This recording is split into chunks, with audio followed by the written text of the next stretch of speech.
thepascal. You are now rocking with that dude Pascal. We be going wild, Haitian in the building, so original. Got the haters catching feelings. Get your hands up to the ceiling and keep them held high, cause St. Louis isn't ready. Forget about it, goodbye. Hold on, we just saying hi. Five somebody, rise up. Weekdays, catch us live, somebody. Let's go. Good morning, good afternoon, and good evening, everybody. Welcome to the Pascal Show. Hope you guys all doing well out there. Hope your day is doing very, very nicely for you. Okay, I know some of you guys are watching from across the pond, so hopefully you guys are enjoying your day or had a good day and all that. You know, now I'm talking to the future, if that makes any sense. But I appreciate you guys coming in and being a part of the conversation this morning or this afternoon or this evening, whatever time zone you happen to be living in right now as we speak. But there's been a few new pieces of information that just came out that I thought was very interesting and paints another picture to this whole situation that we've been covering with this story, this mystery that has happened in Kansas City. What's going on here? Again, like I said, yesterday, well, I didn't say this, but yesterday we found out something about chairs, lawn chairs. Now we're hearing from the family, one of the family members of one of the men that passed away, and now they're saying something even more interesting about evidence not being gathered. Things that were found inside the house and not on family members, those three men's bodies, okay? Which is very interesting. And, you know, I find it to be odd, okay? And it's confirming a lot more of the things that were being said out here by witnesses, you know, by hearsay, etc. So this is very, very interesting. So I wanted to share this with you guys. I know there's another breaking story, which I'm going to tap into very, very shortly, that has something to do with something completely different in a completely different area, completely different neck of the woods. We are going to talk about that briefly here before we get in here. And of course, yes, Madeline, they're saying still no foul play. They're just letting it be what it is, and I find that to be very odd. But anyway, let's get into this thing. Please do me a favor. Before we jump all the way into this, please hit that like button down below. If you're watching on YouTube, if you're watching on Facebook, crush that reaction button down below. That would really, really mean a lot. That helps the channel, helps the show. All right? Of course, please do not forget to hit that follow button if you're watching on Facebook, my Facebook page. Go hit that follow button, all right? Go to the Pascal Show Facebook page, go to the top and hit that follow button on my page, okay? Make sure that notification bell over there is on so you know whenever I upload, whenever I throw anything up live, because it is random, okay? And of course, if you're watching on YouTube, hit that subscribe button, hit that notification bell so you know whenever I go live, whenever I upload as well, because it be random as hell too, just so you guys know, okay?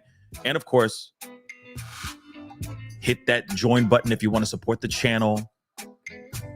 If you want to go and join me, you know, support even more, join my Patreon. It's in the ticker going that way down below as we speak, right underneath me right there. Patreon.com/The Pascal Show. Go check out my Pascal merch page. Okay. Handcrafted hoodies, t-shirts, and then some. Go check them out. Made by yours truly, by these two hands. So please go check those things out. That'd be greatly, greatly appreciated. Okay. All right. We got to get into some things. We got a few videos that we got to look at. We got a couple conversations we need to have, because at the end of the day, when you have family starting to speak out, and you know, I'm very thankful for family coming out and just being very vocal. Because again, if they weren't as vocal as they have been, there'd be no case, or there'd be no mystery to talk about. There'd be no conversation here. Okay. It's very, very interesting nonetheless. Okay. Now, I know somebody just asked, Beach Life just said, Pascal, who is Justin? I voted yes, but I don't know about him. Well, I'm going to tap into it just briefly for a second while you guys start to file in and all that, because I didn't want you guys thinking that I'm not looking at other cases or, that I'm just focused on this Kansas City Chiefs thing. Honestly, I try to get in here and do as much as I can, but my days are very, very packed with other things, meetings, etc. So sometimes I think I'm going to have time to do a pop-up video later on in the day, and then lo and behold, it's nighttime and I'm holding my baby girl and it's time to go to bed. So I do as much as I can to cover everything I can. But sometimes I got to just knock out the story that's popping and then, get to the other stuff when I get time, right? But this is something that just broke this morning. Or late last night and rolling into this morning. And so I wanted to share this with you guys briefly because this is odd and crazy. And I just want to show you proof positive that I'm keeping my eyes on other conversations and other cases as well. Right here, Justin Moan. I don't know how to pronounce his last name, but anyway, he has been arrested because he removed his father's head from his body. I got to use these code words, unfortunately. And he was showing this body part in a 14-long YouTube anti-Biden YouTube rant. I'm not kidding. It was up for several hours, by the way. It finally just got taken down. Okay. But about overnight it got taken down. If I'm correct, but there was a video where he was on there and he was saying all kinds of different things. Okay. And I'm not trying to get it, delve into the political stuff or anything like that, but I'm just saying he went on a anti-left basically rant. While he was in this video, he has his dad in a bag. And he presents it in his hands as he's in the middle of this 14-minute long anti-political, anti-whatever rant. Okay? And it's absolutely crazy. I don't know why he said any of these things. I don't know. I haven't delved into the story that much. But like I said, not trying to get on the political side of things, not trying to get super political, but at the same time, the rant was very politically charged. Okay. And of course, he previously posted unhinged rants about a war between himself and the federal government. Okay. Now, this is still very, very new. This is still very, very fresh, but I wanted to give you guys at least a heads up. No pun intended, but I wanted to give you guys at least acknowledgement, for lack of a better term, acknowledgement that I'm keeping my eye on other stories. And that one just popped off late last night, early this morning, but I had this particular video or this show already planned to share with you guys and talk about this morning. So I have in the chat a little poll, and I asked you guys, do you want me to cover this or no? So it's a very simple poll question. Go up there, vote, let me know. Majority rules. If you guys say yes, then I will try to find some time to squeeze in that story in my crazy busy schedule. Okay. But I know once we get into political realms, it triggers a lot of people, and not trying to do that. Not trying to do that. Not today. But just let me know if you guys are interested in talking about that. But that's some wild stuff. He did that thing to his dad, and then he's presenting his dad in this video. It's 14 minutes long. He put it up on YouTube. Apparently he was found in the dad. He placed his dad in a cooking pot. I mean, it kind of screams a little bit of that Taylor Swift business, a little bit. If you remember Shabusiness, she was the one who offed her lover, and because she was in some drug infused rage, and they found his remains, like especially his top. They found his top in like a crock pot, if I'm correct. Like it's pretty crazy, okay, and disturbing as hell.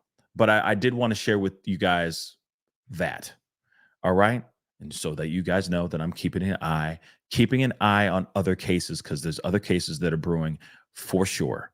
Okay, now we got a couple videos we got to take a look at, but the thing is I did want to show you guys really quick something that really grabbed my attention. Now, during one of the shows, during one of these videos, there uh, during one of these news clips that we're going to look at here shortly, there was a look at the backyard.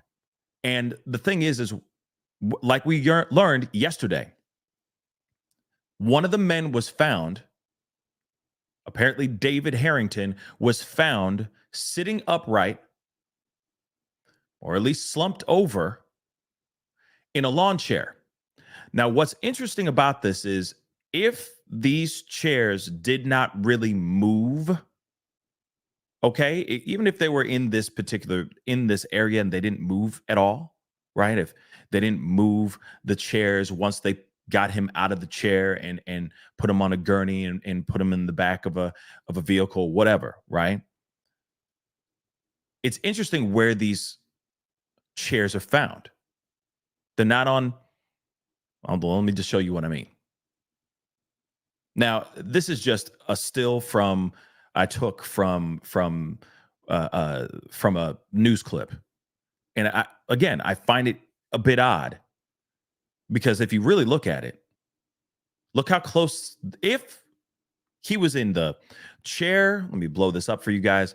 If he was in the chair all the way over to the left, right over here, or even if he was right here, this big old sliding glass door,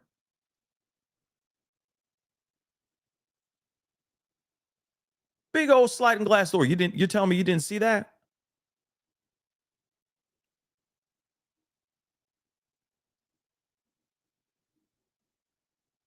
You tell me you didn't see your friend slumped over here or even here? Look how close he is. Look how close this chair is to this actual door. Now, again, we have to remember, okay, that there is a possibility that when they went in, when the law enforcement came through and got the men, these chairs could have been moved a million different times. Okay, they could have. But from what we're understanding, how the first man was found, he was in a chair. He was on the patio. And we've seen photos of the patio multiple times before, but I'm going to show that to you guys, the actual patio, one more again. And again, it just doesn't make sense, because this is a big old patio, as you can see right here, right? So if they were right here, this is a big old sliding glass door. You can see through both of them, unless the blinds are down completely. You may not see them. Okay, fine. You may not see them through here. But what about this door? What about this window here? Shoot. Maybe not so much this window right here. Let me blow this up for you guys again. Maybe not so much this window right here, but this window, this window, this window, this window. In fact, let's get a little funky here. What about the second floor? This window here, this window here. You're telling me he didn't see anything at all? Mind you, I get it, that those chairs could have moved anywhere. Let me get that photo back up. Those chairs could have moved anywhere. But this man was found, one of the men was found on the patio. Period, point blank. Found on the patio. There's no way this guy missed it. So when the brother said before, it paints a different picture. When his half brother, when Ricky Johnson's half brother said, it paints a different picture now. Now that we know that one of the guys was sitting in one of those lawn chairs, damn right, this changes something. And it definitely changes how I see and how I'm perceiving this whole thing. Because this is too odd. And this is too blatant for you to miss this guy. In fact, hold on. Uno momento, por favor. Let's see. They say David Harrington was in there. Let's take a look at David Harrington, shall we? Let's take a look at David Harrington. Hold on. Sorry, just pulling this up because I want to get.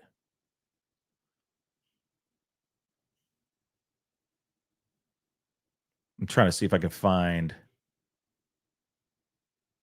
a photo of David. Now, I know that there's been a gang of photos being shared of David. And again, may these guys rest in peace and may they get the clarity. And if there needs to be justice, hopefully they get the justice that they rightfully deserve. But you know what? Let me just share with you guys this photo, and I'm going to pull up another one after I share this photo with you guys, because I need you guys to see. And like I said, I mean, no disrespect to nobody, okay? But I want you guys to see David Harrington. And I want you to see his stature, his physique. Again, I don't mean this in any type of disrespectful, punching down type of way. But I do need you to see David. Now, if David was in that chair, all right? If David was in that chair, this is a big guy. Let's keep it funky. This is a big fella. How did you miss this dude? This is not like a guy who's like 120 pounds wet. This is a big guy.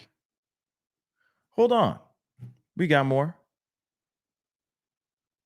Let me just pull up another one.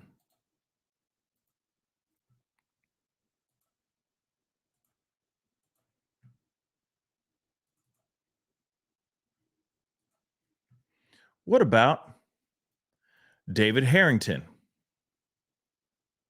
Okay. The only guy in this group that was in the backyard that's a little bit smaller in stature, right? It has a smaller frame, is this gentleman right here. I know this is really not the highest res of this photo, but you know exactly who these guys are. So Clayton was the only one that was a little bit smaller in stature. Okay, smaller frame. See, he's still tall, or he's still the same height as these guys. I don't know how tall these guys are. Okay, I don't know their height measurements and all that stuff, but clearly you got all three of them. 2 out of the 3 are fairly big guys. And David Harrington was definitely not a small gentleman. So you're sitting in a chair. Let me see if I can get that back up here. So you're sitting in a chair. You're a big guy. And you don't see and you're living in that house, you're renting that house, you're doing your thing, doing your thug thizzle, living your life like it's golden, and suddenly you don't see a big guy like that sitting in your backyard. Sitting, not laying down, being covered with possibly a new coat of snow. So it might just look like a mound of snow or something like that, possibly. No, you got a guy sitting upright or at least slumped over a little bit in the backyard, sitting in a chair. Paints a completely different picture, y'all. With all these doggone windows, you didn't see nothing? I call lies on that, y'all. I call lies on that. This is a big dude. And you didn't see him? Yeah, I say lies. Now, I mean, obviously, we already know that we're all already just racking our brains and trying to understand a little bit more about what actually happened because, we have somebody like his lawyer out here just talking crazy and throwing out all types of misdirection, right? Inconsistencies and just leading everybody down 15 different roads that lead to no logical explanation. That's one of the main reasons why we're all scratching our heads and trying to figure this whole thing out. But even with those lies, or the if we're going to keep it diplomatic, even with these inconsistencies, this is not made, nothing he has said so far has made any sense. And you have families going on constant interviews, giving us more and more information that gives us the vibe that, okay, maybe there was something tainted. Maybe they took something that was bad, and then this happened. That may not have been by the hands of Jordan. It's about what he did afterwards that matters, right? But I want to share with you guys the actual video. Ashley Banfield, of course, they have one of their reporters out there on the beat, on the streets in the neighborhood of this house. And they give us a little bit more insight, and they give us a look at the backyard. I know I showed you guys the still, but I wanted you guys to see it in like a full blown shot. But like I said, I mean, it's yes, the backyard's large. It's a big backyard, and we've discussed that multiple times. But the fact that in the forefront is you look out that window of any of those windows, and you're looking at that beautiful backyard. Sure, you may not see two men, depending on how far away they are, right? Depending how far down in the backyard they are, you may not see them. But in the forefront of that visage, the forefront of that photo, that look that you see through the window is a man sitting upright, a big fella sitting upright in a chair. And you're telling me you didn't see that either? Lies. Oh, sorry. Let's be diplomatic. Inconsistencies, right? Let's take a listen to Ashley Banfield really quick. Do me a favor, hit the number 1 so that to let me know you guys can actually hear this video. Let's rock and roll. Entire backyard. Tell me about it. A view not just from those windows, but from your own eyes at that entire backyard. Tell me about it. Yeah, I think it's really important for it to actually see this view because it gives a little bit more perspective of what that backyard looked like on that night that these 3 men's bodies were found. I was able to get this from the public access road, public land, able to see into that backyard and shoot this video. And when you take a look at it closely, there's one thing in particular I want to point out, and that's actually the lawn chairs, right? We know from David Harrington's family that Harrington was found right there in that lawn chair, the other 2 men's bodies actually laying down on the ground. But look, you can see when I zoom in on this video, the 2 lawn chairs sitting right there on the patio, right? So that gives us some perspective of how David Harrington's body was found, where it was specifically on that patio. Wait, hold on. Now, to your point that you've been making all those windows. Wait, before you move on, don't, because this is insane. I'm going to ask our director to blow that picture up full screen and take us off the screen because I was thinking about this. That's the kitchen window up high. Those chairs, one of them is kind of below the kitchen window and out of the view of that door, right? That white door. So if he was dead in that chair, right, you could definitely say you didn't see him out the kitchen window. You didn't see him out that white door. You didn't see him out the 2 windows to the left. You should have seen him out of the sliders, right? Except there's a curtain rod over the sliders. And it is entirely possible that the curtains were pulled on those sliders, and you would not see him from the windows on the right, to the right of the sliders. So it is possible if only one window, the big sliding glass doors, had curtains pulled, you might not miss. Were you able to see in that sliders if there were curtains there, or if there were big blinds that might have been pulled? Could you get a view of that?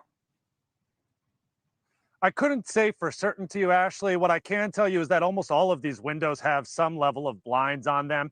As for specifically that slider glass door, to my eyes right now, it does not appear as if there is anything blocking the way. Of course, time has passed. Right. The police have been inside there. Not to mention, we believe the homeowner's been inside since Jordan moved out. So things might have been rearranged or changed, or, you know, blinds drawn or blinds open. Let me just say this. Okay, so there is a good possibility. Ashley Banfield is absolutely right. There is a good possibility that he didn't look out the kitchen window. That maybe he didn't look out the white doors window as well. There's a possibility that he didn't see through those things. I still feel like it's a bit of a stretch, in my personal opinion. I don't know about you guys, but I have same thing with the kitchen window right over my sink. So all I got to do is just, and I have blinds on mine too. But for me, even in the mornings, because things can get really dark, I open the blinds. I look out to see what the world is doing, what the world looks like in that corner of my house. You see what I'm saying? Like, I am looking around to see what is going on. I want to see outdoors. So regardless, yeah, sure, he may not have seen through, if he looked out the kitchen window, this, the kitchen's window may block off that him being able to see David sitting in that chair. That's a good possibility. That is. But there's so many different windows all in the backyard. And I know not everybody goes to their sliding glass door or to the windows throughout their house facing the backyard and just look through every single window. Okay, open every blind and look out is everything okay in the backyard? Sure. You may look through one briefly just to see, okay, is everything good? Cool. Moving on. You know what I mean? How's the backyard? Is it crazy backyard in the backyard or not? Right? Sure. You could do that for 2 seconds. But at the same time, if you have one of these if the sliding glass door, for example, if the blinds are open, if there is even a crack, and maybe you're walking by that sliding glass door, going into the kitchen or going out of the kitchen and walking through, there's a good possibility you could see a guy sitting there. So it is still a little bit wild to me that he would not notice his friend, a big guy like David, not sitting in the back. Let's not forget too. Let's add this into it. Okay. These guys, families, were hitting up Jordan as well.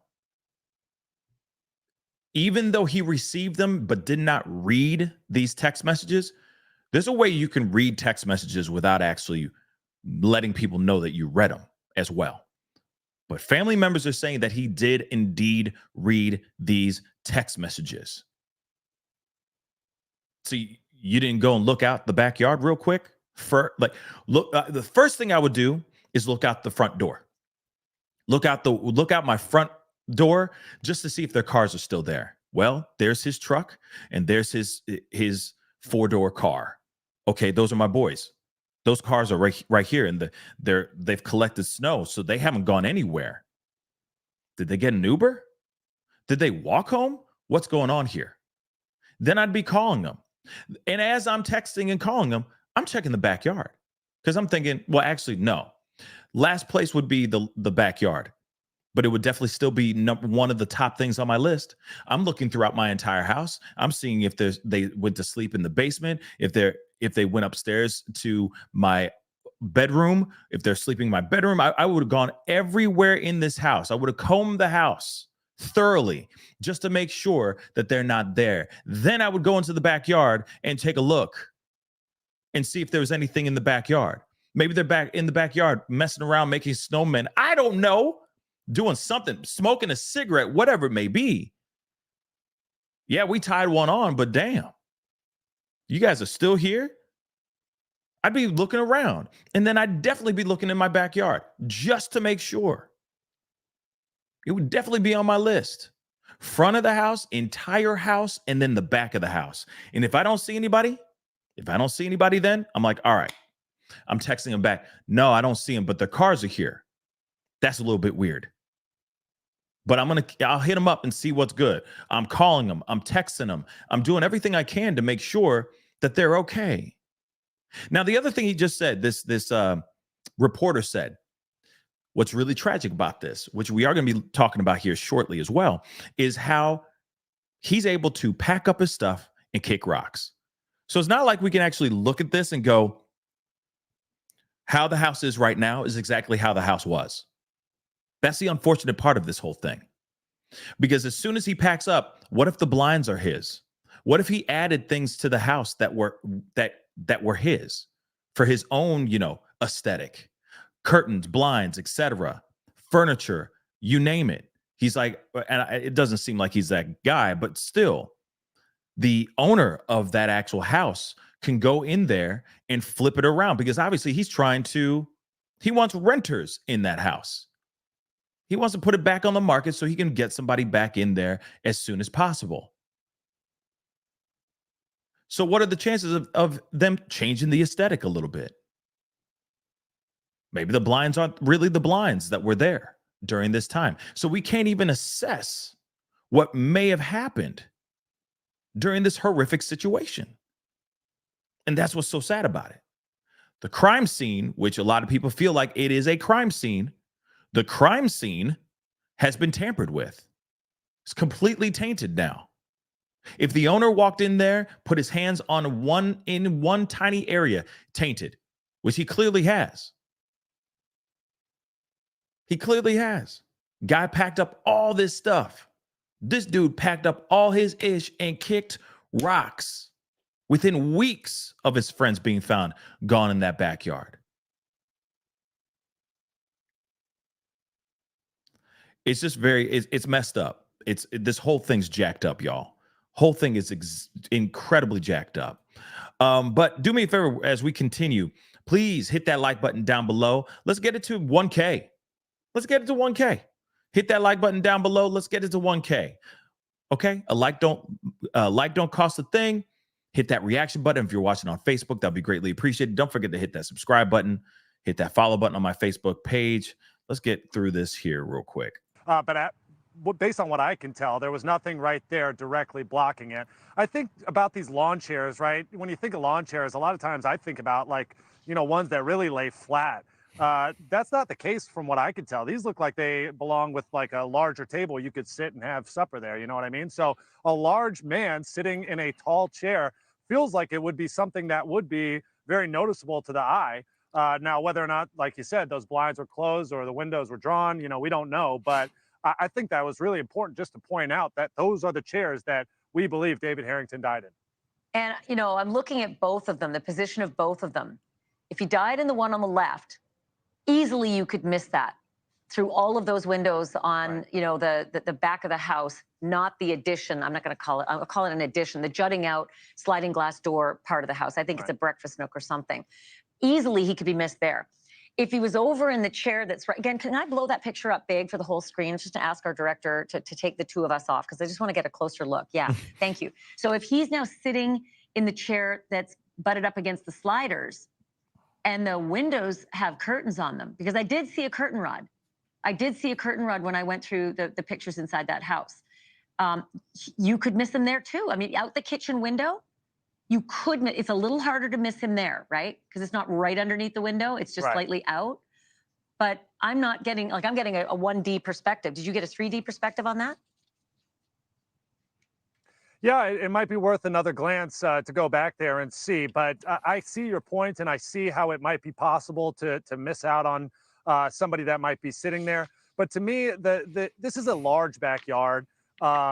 It's a large patio. It's hard to see in this 2D format, to your point, but really just the thought of 3 people out there, 2 laying on the ground, 1 sitting upright in a chair, It's just really hard for me to believe that it's not, if anybody glanced out there from any of the 6 other windows, right? From upstairs, from downstairs, the kitchen, or the sliding glass in the breakfast nook, as you call it, right? There's so many opportunities for anyone. True. If it snowed over the weekend, aren't you gonna look outside and see how much snow came down? Maybe, but, There's just so many opportunities. you know what? That's the other thing. Maybe there was a light dusting of snow and it was less visible. Or maybe, here's another question for you. Those windows that face out the back, what are they looking at past the yard? Are there neighbors that they're looking right at? Because if I'm getting dressed in those windows upstairs, those windows are closed. I've got blinds on them, and very often, Alex, in my house, I keep the blinds closed even in the day in my bedroom, because potentially people could see in. Do you know what those windows look directly across to? Are there other neighbors? I mean, that's a damn good point. Yes, you want privacy. Yes, you don't want everybody and their mama knowing what's going on in your backyard, or going on through your back windows. If you like to walk around in your boxers, which clearly Jordan likes to do, he likes to walk around in his skivvies in a robe. I mean, is he really wanting to bless his neighborhood? Okay, his neighbors with his scantily clad body? I doubt it. Right. So I get that blinds would be down for his own privacy, but I still would be peeking through those things. I'd still be peeking through the blinds, or at least opening the blinds and going, I want the sunlight in for a little bit. Let the sunlight come in. And then, if the sun goes down, you turn on lights, then everybody can really see inside the house. You close the blinds. Now, I know not everybody does that kind of pattern, but some people do. But still, I'm still looking out the windows and seeing what's up. I'm still doing that. Then on top of it, let's not forget, family and friends were contacting him, asking him if he's seen his friends. I'm still looking around. Okay? If I saw those text messages, I'm still looking around. I'm still trying to see what up, though, just to make sure. Thoroughly looking throughout the house. So that's why this is the hiccup. This is the pushback part. You can't tell me that you received text messages, but you didn't read them. Especially when a bunch of people are trying to get in contact with you. You did get in contact, or you did get phone calls from the 5th guy. You did receive or correspond with somebody. You even talked to your own papa on one particular day around noon. So you're able to pick up that phone call, but you didn't pick up any other phone calls from anybody else. And while you're at it, while you are on that phone, while you have said phone in your hand, you're not willing to look at those multiple alerts that you have in your text message box just to see who's text messaging you and what are they text messaging you about? Come on, miss me with that nonsense, y'all. Miss me with that nonsense. So even if the blinds were down and he really didn't see them at all, there were still people contacting him, asking him what's up, asking him where, have you seen them? Have you seen them? He had text messages and phone calls allegedly from people. So it still doesn't equate. This would be a different story if he didn't get any text messages or phone calls from anybody. Not one person hit him up. Then this would be a completely different conversation, for sure. Then, okay, then there'd be more room for possibilities like this. He didn't know. He didn't look out the window and all that. That's fine. That would work. But it doesn't work when you have everybody and their mama calling, texting, knocking on his door. Someone broke into the house. The fiance, Clayton's fiance, broke into the house just so she can get inside to find one of the guys in the backyard, which is David, sitting in a chair on the patio, gone. And the other thing, too, is doesn't make sense that you got somebody knocking on the door, pounding on the door, 2 different people. He didn't hear any of that. But suddenly, whoop, whoop, he's like, yes, cops are here. Hi. Hi, 5-0. I'm here and I'm alert and I'm awake. I'm not sleeping finally. The other two people who've been pounding on my door for 20 minutes straight. In fact, the person who broke into the house and found David first sitting in a chair on the patio didn't even hear her either while she's screaming in the house, making her presence known that she's there. But as soon as cops go bing bong, that's when you notice everybody. That's when you notice the cops are there. That's when suddenly your hearing works again. Suddenly you don't have your noise canceling earbuds in your ears anymore and a loud fan blasting right next to you as you sleep for 48 hours straight. Come on, guys. Come on. So sure, possibilities of things obstructing views and all that, but everybody and their mama was calling this mother lover and contacting this mother lover like crazy. So the math just ain't mathing. Son of a gun.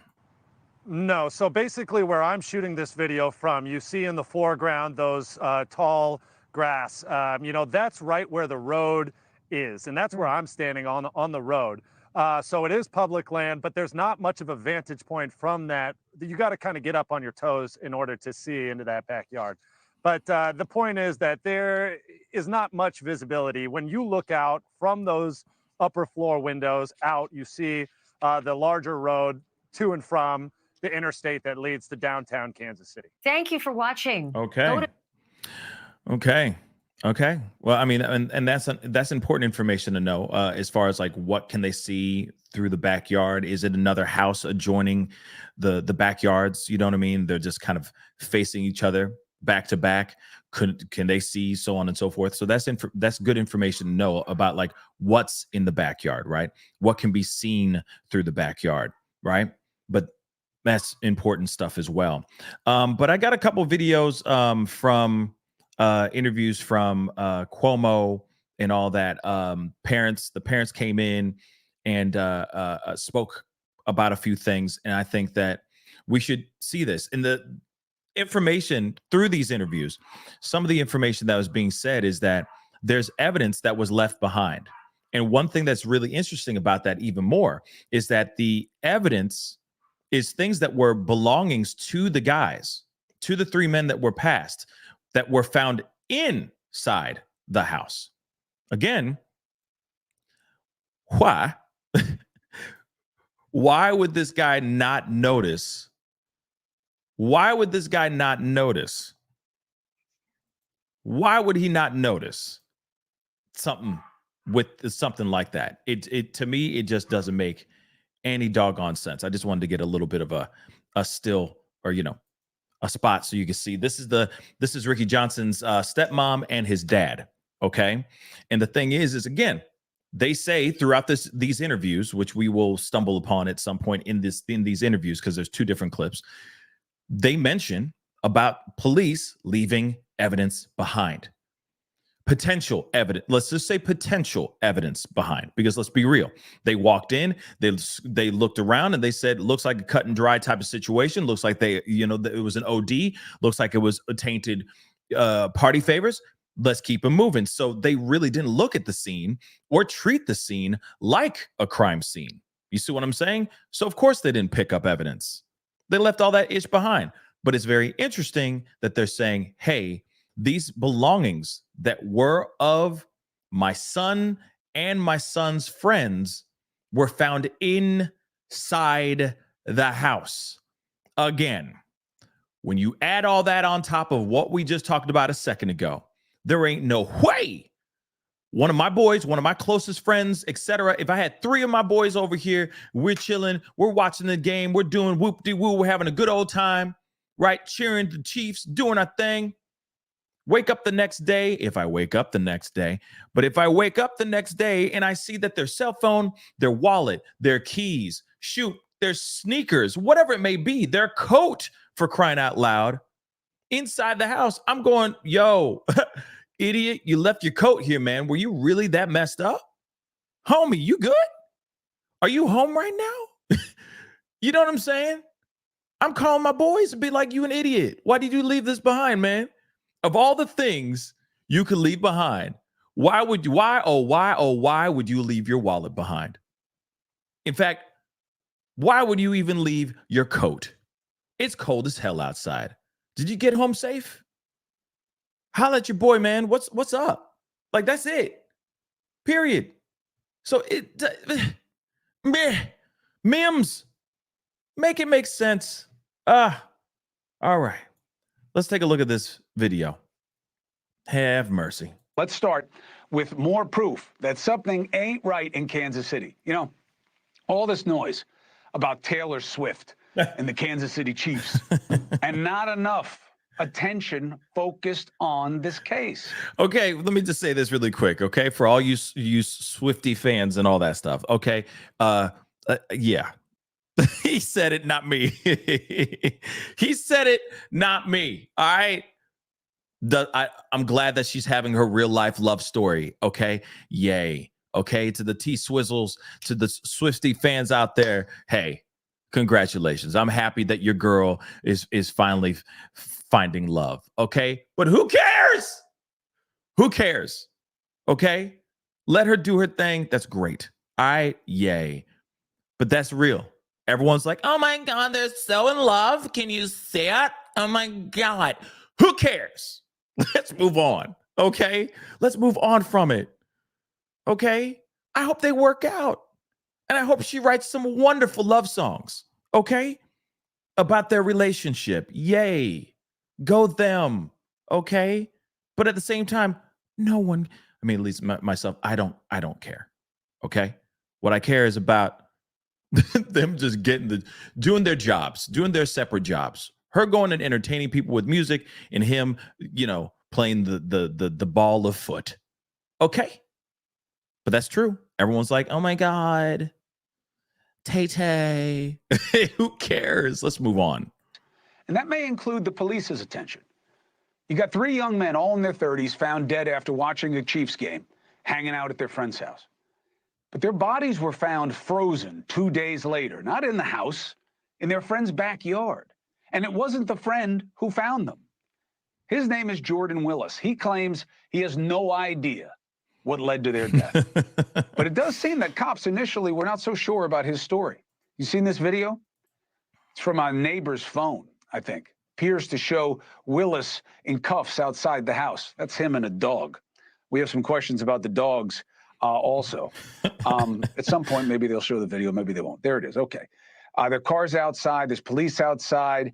I'm told if you look in there close under the circle, it's the police talking to him and that he may have had cuffs on. I don't know. I can't confirm it.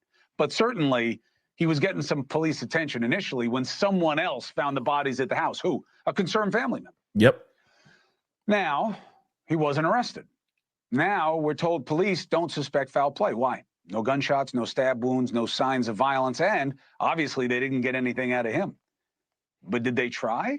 I mean, why did these young men die?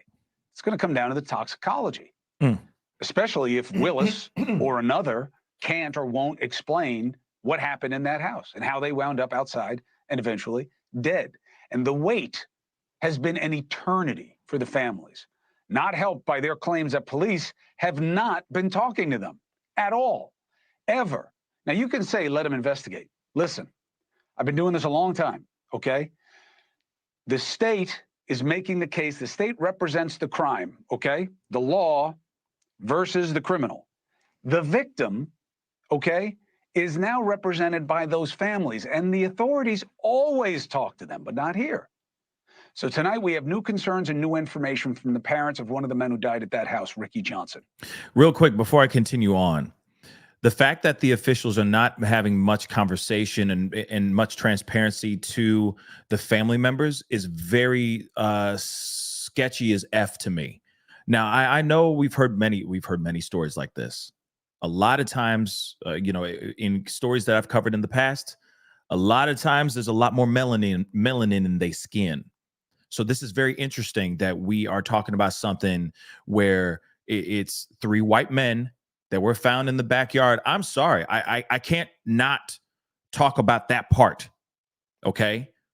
3 white men that were found in the backyard of this other white man's house. And then the officials, 5-0, the powers that be, are still being extremely tight-lipped about everything. That's very odd, especially with these families that are just wanting to know. Again, we have covered many other stories.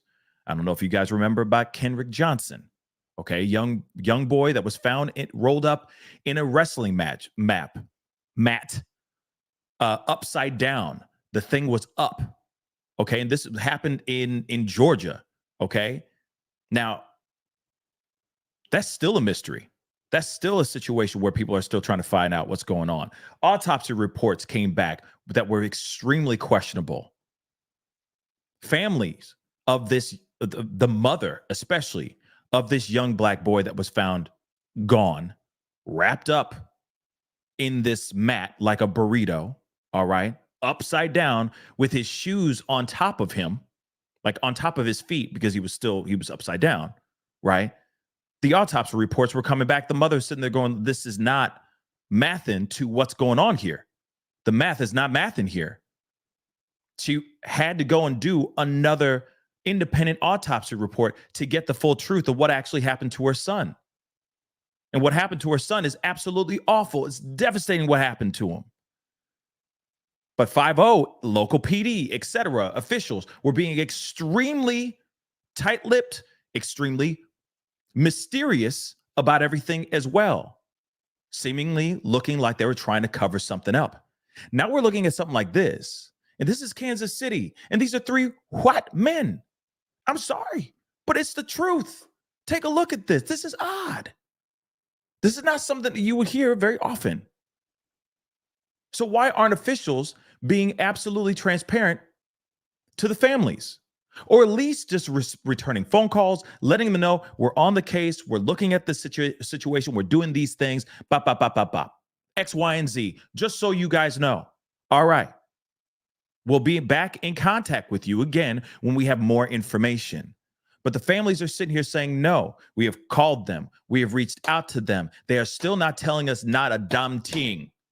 That is odd. And it's very interesting because I'm used to hearing it on other stories and not on something like pertaining to something like this. That is very odd. But again, I will say this. I received a message from somebody and they were telling me something along the lines of they've had their problems with the same PD as well, pertaining to the death of their own loved one as well. So I don't know. I got more to say, but I'm going to keep it until we look at the actual interview part here.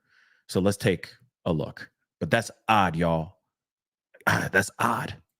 Let's bring in Ricky Johnson's father, Ricky Johnson Sr., and Linda Johnson, Ricky Johnson's stepmom. Oh, and if anybody is getting upset about me saying, throwing race in this conversation, hello, I'm sorry, but these are the breaks. This is the world that we live in. And there's a lot of odd things that are going on that happen. And the thing is that with these 3 men who happen to be Caucasian, that happens to be, it is a bit of a surprise to me. Okay. It's an absolute surprise to me. It makes it even more suspect because there should be transparency even more. Okay. But this is the breaks. This is how things are. And this is how sometimes some of these places, some of these departments are corrupt as F. And if you don't know what I'm talking about, go take a look at my whole playlist on Tyree Nichols. So if you got a problem with that, I don't know what to tell y'all. But unfortunately, those are the breaks. These are the harsh realities that we have to live in. Okay. And it happens to be bleeding over into 3 Caucasian men.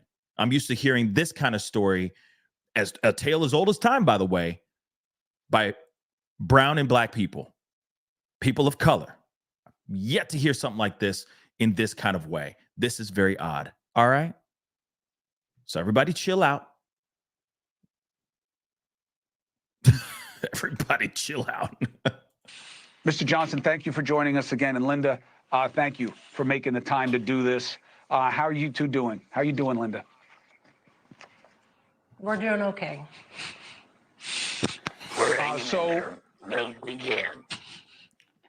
Good, thank you. Linda, You and I were talking earlier today about what doesn't make sense to you here. First, what have you learned that is not public information for the rest of us? Well, I had received some personal belongings from Ricky, my son. They were left in the house, in Jordan's house. And he took them over to a friend's house for us to grab them. So the police didn't have them, and it makes you ask questions about how thorough the investigation was, correct? Right. They were left in Jordan's house, yes, and the police did not grab them. And what does that mean to you? It just means that they weren't thoroughly looking everything over in the house. They weren't looking at it as a crime scene. Now, the good piece of news that I want to let people know, so it's not just all negativity. Before we go into the good piece of news, okay? You heard it right there. He said, or she said, I'm sorry, that police left personal belongings that belonged to her stepson and to the other two men, left it inside the house. Now, let's play this out really quick, because it's very easy for us to sit here and say, oh, you know, all of it was left inside the house, or like was there and left behind when they perished, right?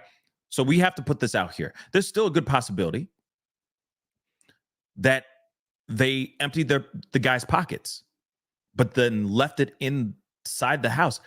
It's very weird. Like 5-0 came in, retrieved the remains of these three men, and as they were retrieving them, they emptied their pockets and then left the stuff inside the house. But that seems a bit odd, don't you think? Wouldn't they bag it, tag it, whatever you want to call it, right? Maybe I've watched way too much Hawaii 5-0, but you know, they would bag it and tag it, right? Or they would make sure that the belongings that were that of Ricky's or Clayton's or David's, that they would be put in a Ziploc bag or whatever, and leave with the remains of said person, right? So why would they leave the stuff inside the house? Why would they leave that type of information or that stuff inside the house? Because in my personal opinion, it means that the stuff was already inside the house. That it was not on his body.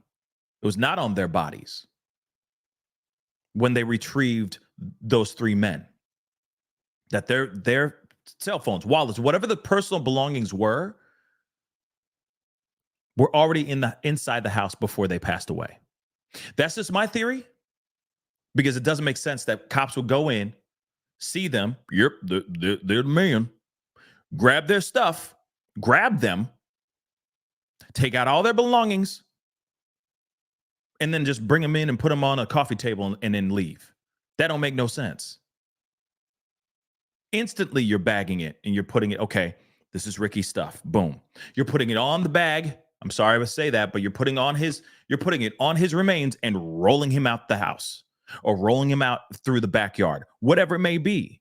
He had a cell phone. He had a whatever. He had this, a wallet, blah, blah, a bunch of keys. You're telling them what they got, right? Aren't they doing that? Tallying up what they have? Recording the belongings that were on said person? So if they didn't do that, then that means that those belongings were not on the guy's bodies. That means that stuff was still inside the house when they went outside and died.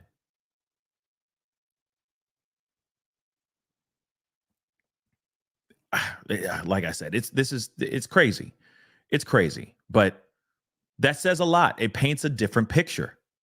Then, of course, it brings more question to homeboy, to Jordan. Why was all their stuff still inside? If the stuff was still inside, you didn't notice that? You didn't call them? You didn't try to do whatever?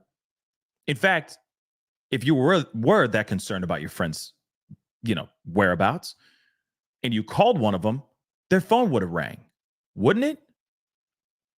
Wouldn't the phone ring or buzz or something? Make some sort of alert? Friends and family calling those phones as well? You're telling me you're not going to hear a ding or a buzz or anything of that sort? That seems a bit odd. And even so, D. Rosa said, Lorraine, she said, Ricky's wallet, that's it. Now, she said, Ricky's wallet, that's it. Now the thing is if it is Ricky's wallet that was found inside the house, and you wake up, you go down the stairs, or you wake up out of your whatever, off your couch, you wake up, you walk into the kitchen, or go into the breakfast nook, or you go to your whatever, and you find a wallet, aren't you going to look into it and see whose ID is inside that wallet? Aren't you going to go, oh, my boy, okay, Ricky left his wallet. Man, what an idiot. Yo, Rick, I got your wallet. So tell me, tell me when you're going to swing through. I'll make sure I'll put it in the mailbox or something like that so you can get it, so you can go on and be about your day or whatever. I'd be calling them. So again, it just doesn't make any sense. And why police didn't bag and tag those things that were supposed to be bagged and tagged. Even if they think it's just a horrendous series of events that has nothing to do with any type of crime, they didn't bag nothing except the bodies. That makes no sense, guys. Mimi, thank you so much. I thank you so much for the super sticker. I really do appreciate it. Thank you so very, very much. I really do appreciate the support. Thank you. So again, weird. And this is the part where I sit here and I say, and maybe one of the family members is watching this show. And if you are, hey, my heart goes out to you guys. Real talk. I'm praying for every single last family member that has been deeply heartbroken by this situation. In fact, the entire family that's watching this show, we care for you guys, and we want nothing but a positive outcome of this situation. And if that means that's justice, then the justice may be granted, please. But one thing I'm going to say, and maybe you can get it out to the other people, to your other family members and everything, please conduct your own independent autopsy report. In fact, if you need to do your own toxicology report as well, independently, I highly recommend you do that as well. I'd rather you guys cross every T and dot every lowercase j as many times as possible than for you to just take what is being said at the medical examiner's as the medical examiner's word. I'm not sitting here saying that the medical examiner is corrupt. All I'm saying is I'd rather be absolutely thorough with everything than not. Okay? But I think independent autopsy reports should be done. But that's just me. And then but that's the only thing though too, which is kind of crappy, is that I understand that I don't know if all men or if some of the men have been buried already. But that's something interesting as well too. Again, if you have the access to do so, I would do that personally. But let us continue. Here in terms of getting you some answers. Tomorrow you have a big meeting. Who's it with and what does it mean to you?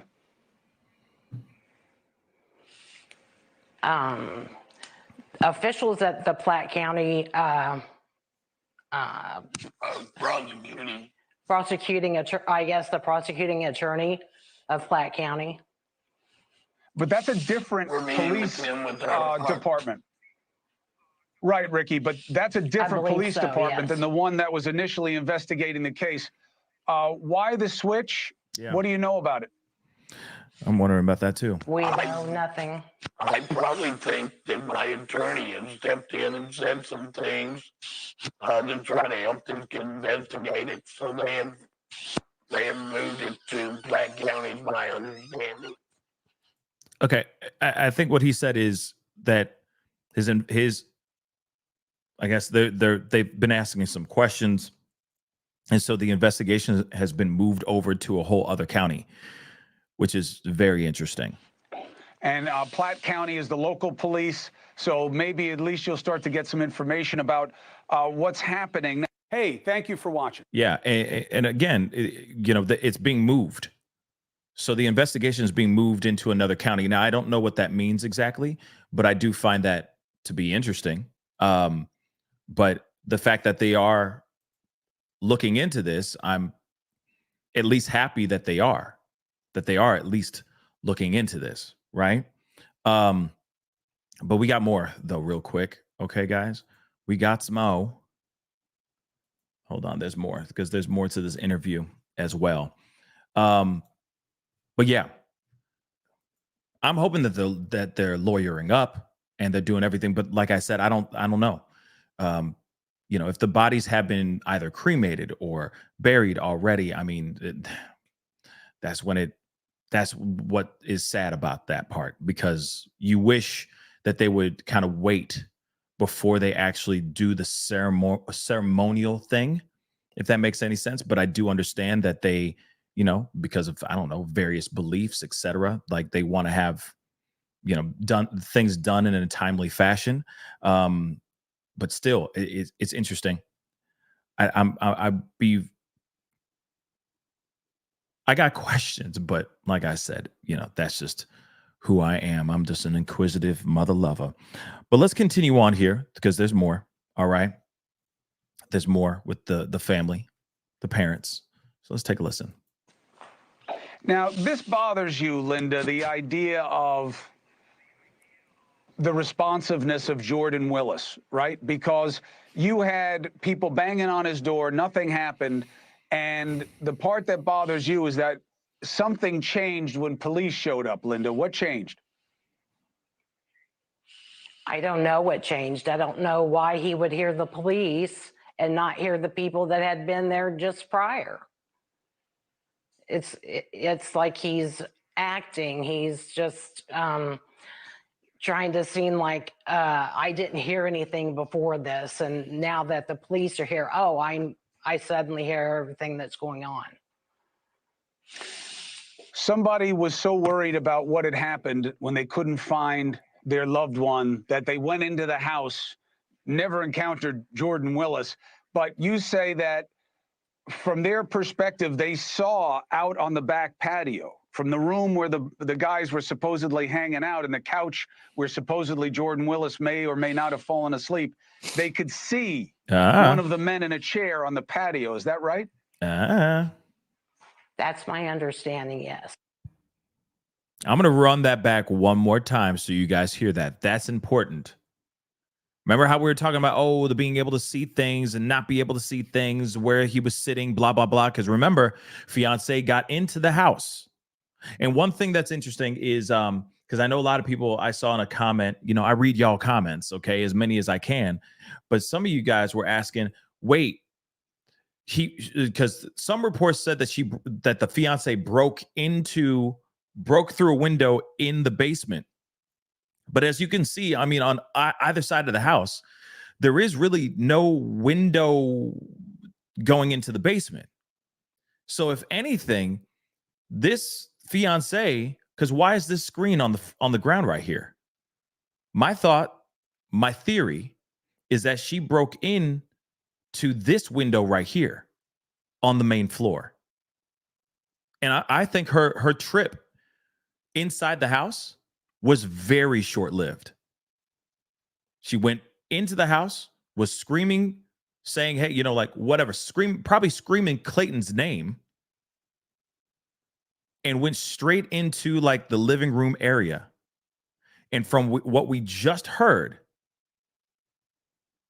they're saying that she could easily see him, David, sitting in a chair on the patio from inside the house. Now, if she was able to do that without having to peer through something or work really hard to see what's going on, that changes Jordan's story, or has a lot of pushback on Jordan's story. Basically him saying, I couldn't see anything. And, I didn't know they were in the backyard and stuff.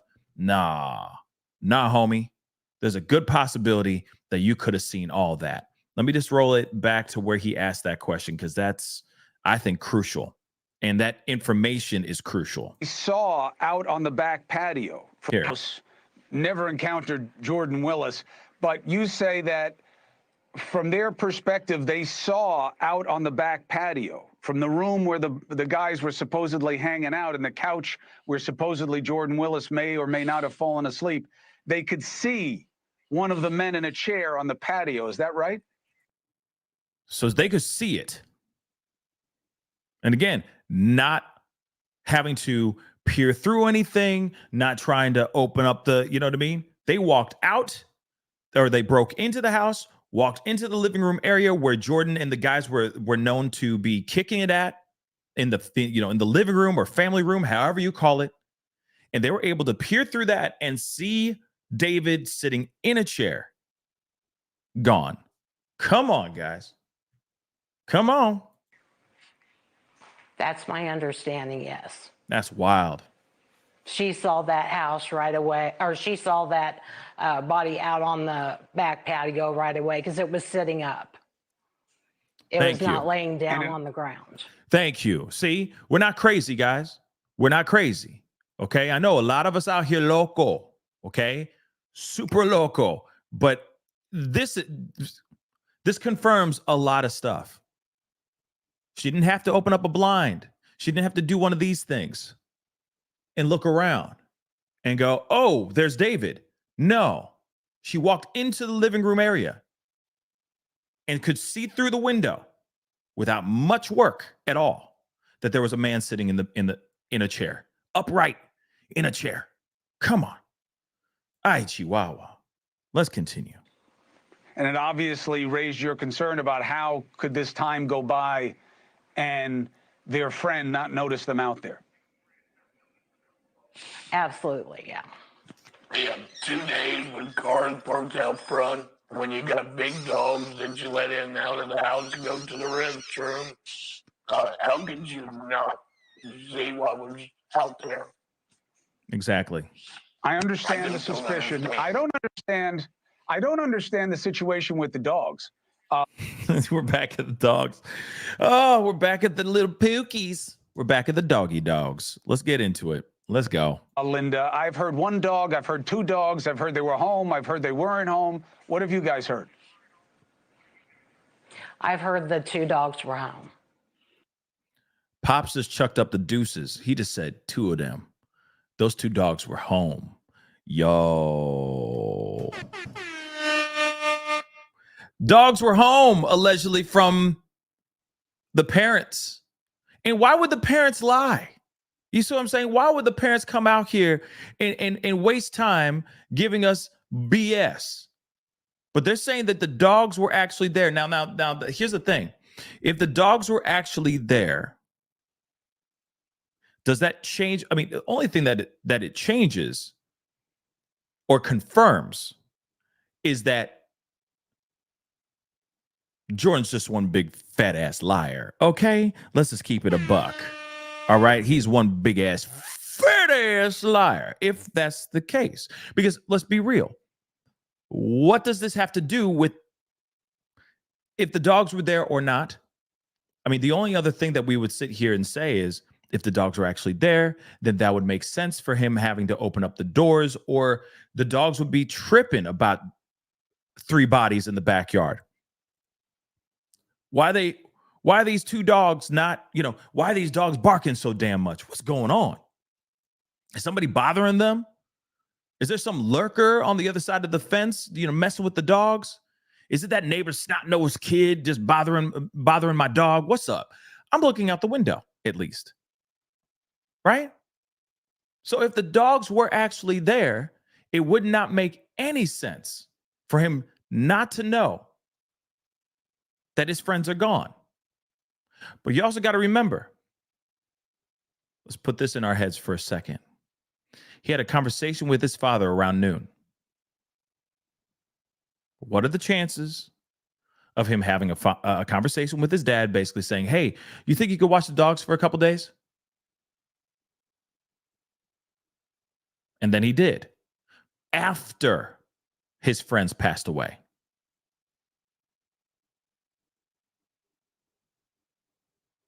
Interesting, right? Dad takes the dogs. Allegedly, they said something about his papa has Alzheimer's. So the dogs, and this is according to the lawyer, that maybe the dogs are there as therapy for his dad. So his dad will dog sit the dogs every once in a while to keep him company and all that stuff. So what are the chances of this thing happens?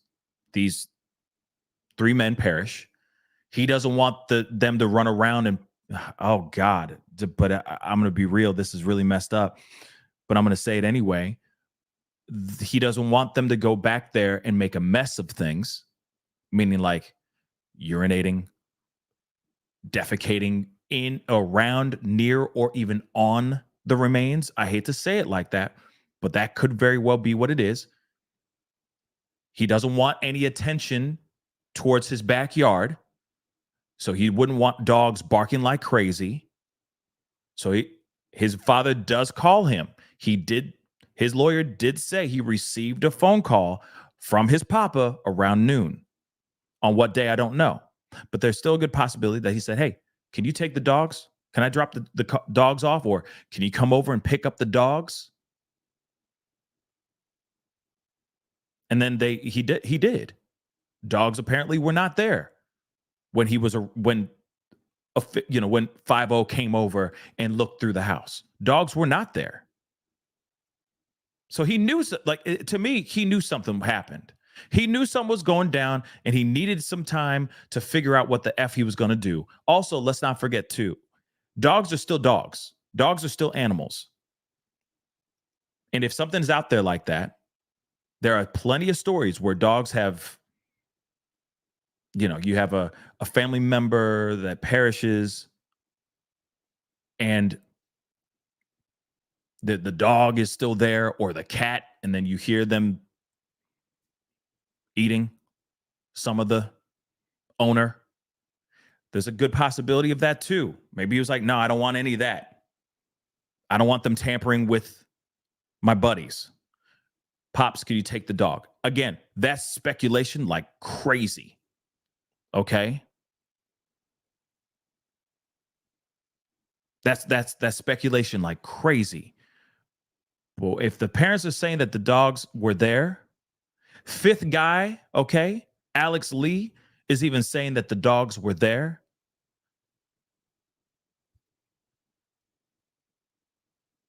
It changes the story again. It paints a totally different picture. And it sounds like the reason why those dogs were moved is because he was trying to cover his ass, or he was trying to buy a little bit of time while he figured out what his next move was going to be. But I think before cops showed up and all that, he knew exactly what he was going to do. I think he knew he was going to move out. I think he knew he was about to pack up all of his stuff and get the hell out. That was way before he was even detained for 5 seconds. That's what I think. But again, that's just theory. That's just speculation. I have nothing, I have nothing to lean on as solid evidence. But the fact that the dogs were there gives us a very interesting perspective on things. This man knew, if it's true, if it's true that the dogs were there, this man knew that these men were gone. And he started plotting nervously. That's what I think. And you're telling me again, let me just say this too. Fiance breaks into the house. She's screaming people's names. Most likely her fiance. Where was Jordan? Was he just hiding upstairs somewhere in a closet? He didn't hear anything because of a big ass fan and some noise canceling earbuds? Come on, guys. Other people knocking on the door. He wasn't sitting there just hiding in the basement or somewhere where he couldn't be seen.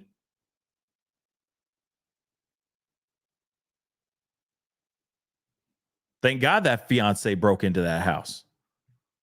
Thank God she did. And that's why, Ricky Sr., you're saying, so if he had the dogs, either he didn't let them out, which would mean that house would be a mess after 2 days, or he was letting them out. And how do you explain that?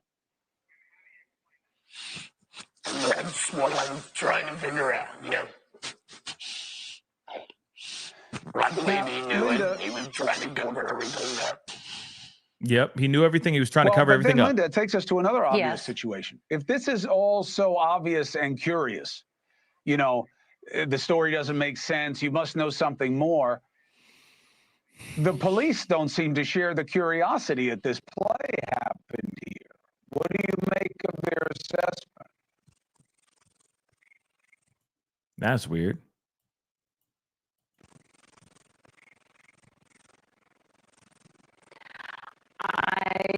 That is weird. That is weird. Hold on. Yeah. What do you make of it? 3 dead bodies in the backyard. That's just how it Others would be Okay. looked at as foul play, and to some degree.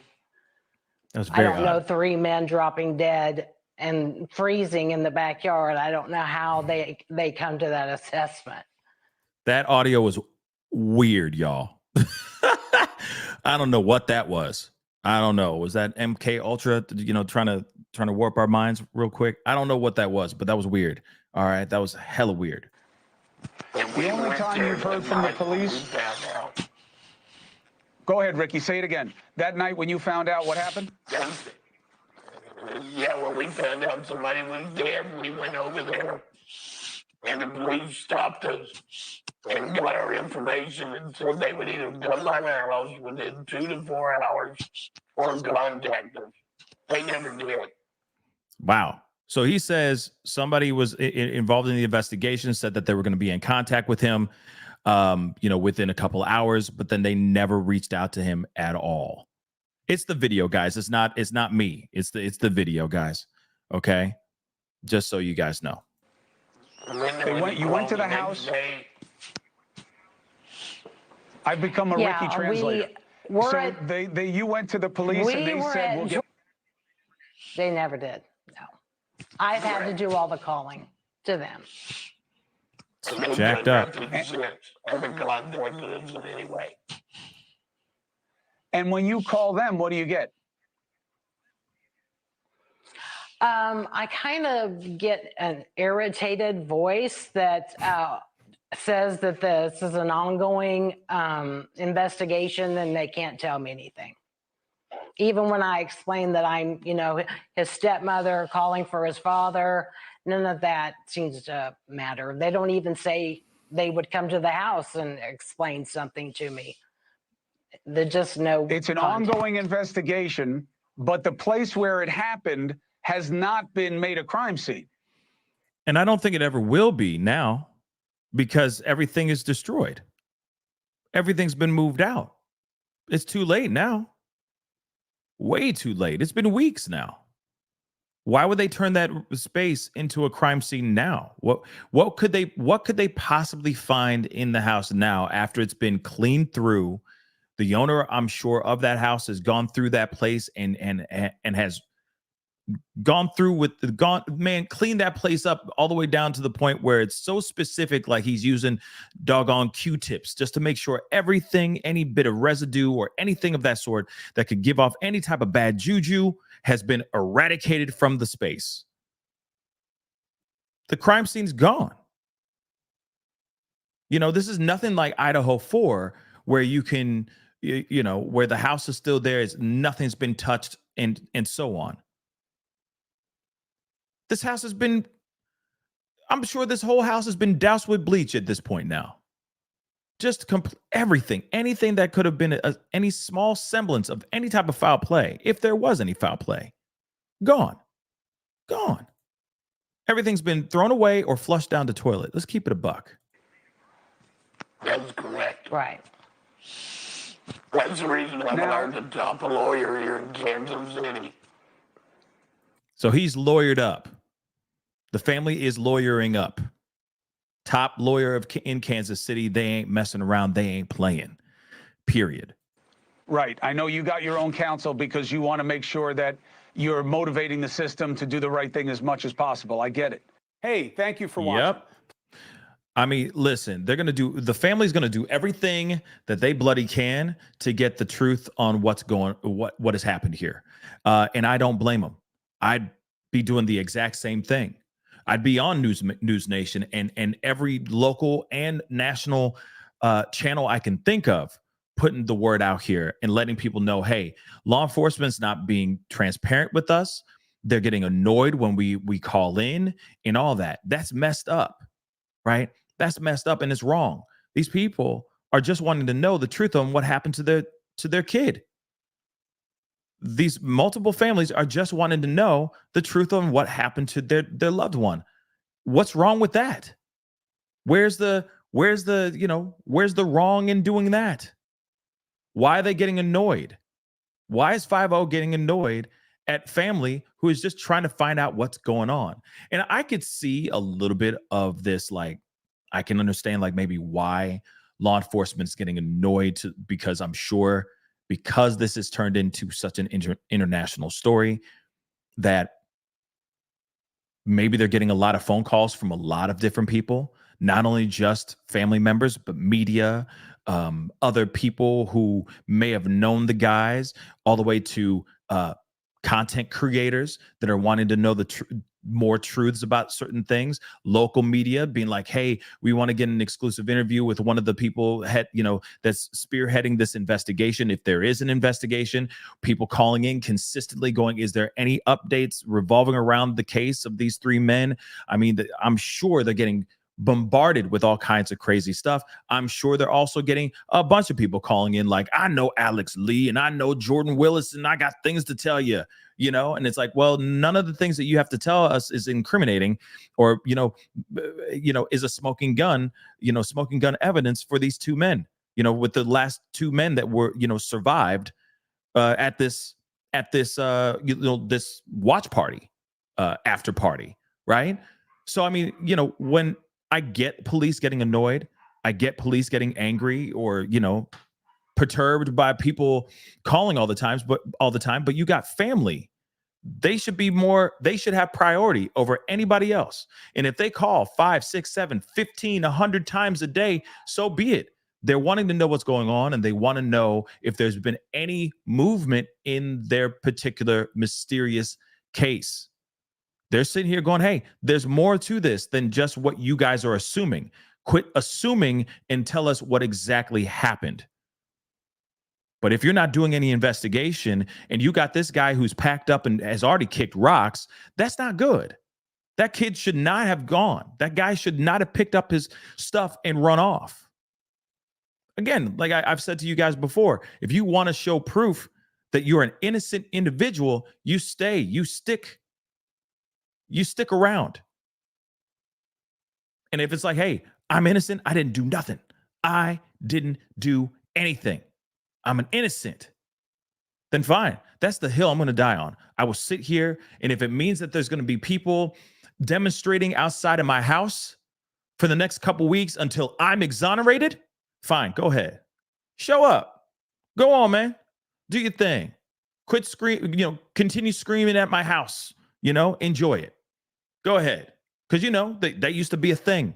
People would go out to the front yards, of people's houses and be like, what happened to Quentin? What happened to Gabby? Right? Sure. Same thing could have happened to this guy too. But he still packed up his stuff and ran.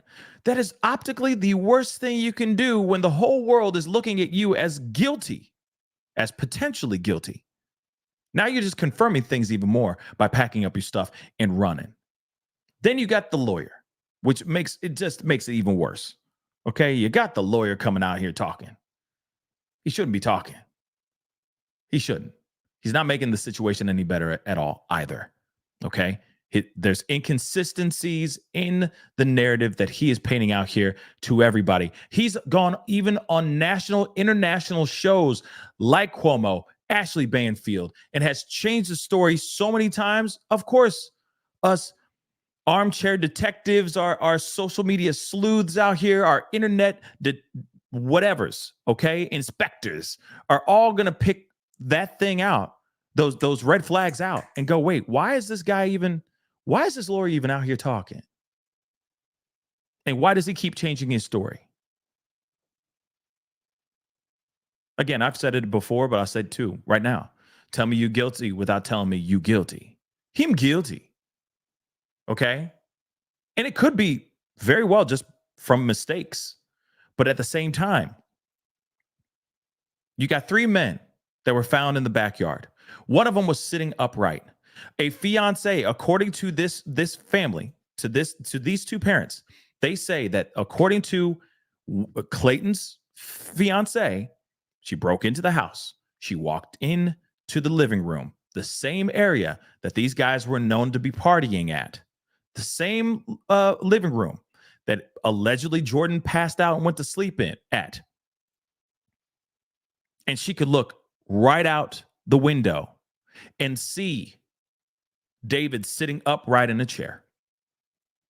She didn't have to do much work. She didn't have to try. I know some people are saying, oh, the blinds were open. I don't know if the blinds were open. I don't know about that detail. But the fact that she had to walk out, that she could walk into the living room and just look out, not much effort, probably at the head of the opening of the living room, she could see a dude sitting right there. You can't miss it. So for him to sit here and say that is absolute BS, in my personal opinion.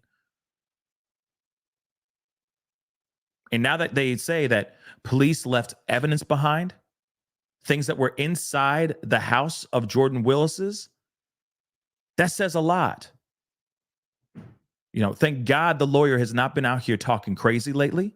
He hasn't said a doggone thing. Thank you, sweet baby Jesus, he hasn't. Because it's only making things worse. But this is what happens. If you want to look guilty, hire Paserno. Okay? Hire Paserno. I got a couple super chats here. Let me grab these really quick. Mimi, thank you so much for the 2. We love Pascal, the fam burgers, and especially our mods. Yes, shout out to the mods. Be kind. Yes, everyone, please be kind. Please and thank you. Mimi, thank you so much. Thank you for all these super stickers. I really do appreciate it. Thank you so much. Again, Mimi, I'll just give you a little clap. Thank you so much for the love. I do appreciate it. Thank you so much for the 2. Poor families, dads, moms, young daughters, just sad. Yep, it is absolutely sad. For lack of a better term. S-Dubs, thank you so much for the 2. Please hit that like. Yes, guys, hit that like button down below. All right, we're trying to go to 1K. I think can be simply and easily done. Just go over there, hit the like button. If you're watching on Facebook, hit that reaction button down below. That'd be greatly, greatly appreciated. Thank you. Don't forget to hit that subscribe button. Okay, subscribe, hit that follow button. Follow me on TikTok and on Instagram, The Pascal Show, one word. That'd be greatly appreciated. And check out pascalmerch.com. All right. But again, the fact that cops are not being very transparent with the families is very surprising to me. And that's why I was saying, man, once I heard that there were funerals that had already been conducted, I was like, damn, I would have waited. But then again, like I said, I'm not the families. It's their prerogative what they want to do. But in my mind, I'd wait for the autopsy reports to come back. I'd wait for the toxicology reports to come back. And if they're to your satisfaction, then I would then do whatever you need to do, right? Then do the funeral.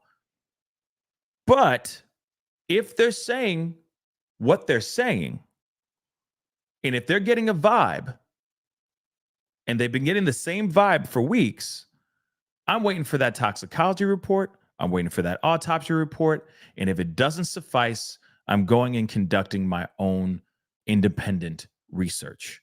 I'm hiring somebody on to go and get it taken care of, to make sure that whatever happened to my son or my loved one is actually what happened to them. That's just my thoughts. Now, when we see all this, and we hear all the other added stuff, how the fiance found David, how the evidence was found inside the home that was actually returned to the family, not directly from cops, but from being left behind in the house sparks up a lot of red flags and a lot of questions on why all of this has gone down the way it's gone down, and why this man, Jordan, is not being looked at with a seriously inquisitive eye. The turn of events is very awkward. Very, very awkward. And the other thing, too, I wonder, where is he now? Where is he now, right now? Where did he end up running off to? Did he skip town? Did he skip the country? Where is he right now? The other thing, too, is why haven't we heard from his lawyer? I figured his lawyer would be out here talking. Interesting stuff. One last thing I have in my head, though, too, that I wanted to put out before we wrap up the show. I'm curious about what happened with the fiance, Clayton's fiance. I mean, I can only imagine what she went through, and my condolences to her. I mean, losing your true love I can't even imagine. But I'm quite curious as to what she saw. Like her whole timeline, how she got in. Did she go throughout the entire house, then go into the living room? Did she, because if we've seen the inside of the house, as soon as you walk in through the front door, there's a staircase right there to your right. Did she walk in and then run up the stairs? Did she just go straight into the back and it was bang, Bob's your uncle? Was it that quick? Or did she go and scour the entire interior of this house? Yeah, I'm curious, and it, from my understanding, the dogs eventually, because USA Kiwi, yeah, they say that the dogs were with his dad, so he had to have come over. The dad or himself or Jordan himself had to have gotten into his car, drove out to his dad, or his dad drove out to him and picked up the dogs. But if his dad really does have, if his dad really has Alzheimer's, would he be operating heavy machinery? Would he be driving a car? I'm thinking hell to the no. His papa would be home chilling. So my theory, again, just speculation, is he put the dogs in the car and he drove those dogs out to his dad, dropped him off, came back home. That's just my theory. Again, I could be absolutely 110% wrong, but he had a conversation with his dad. What was that conversation about? And if the dogs were really there, as Ricky's parents are saying, when those cops showed up, dogs weren't there. Then if that's true, and that's the thing, the fiance could tell us that too. Hey, I walked in, it was empty, it was bare. No dogs, no nothing. It was an empty space. I didn't see Jordan. I was screaming people's names, and then I could see right when I walked in the living room, there was a man sitting in a chair.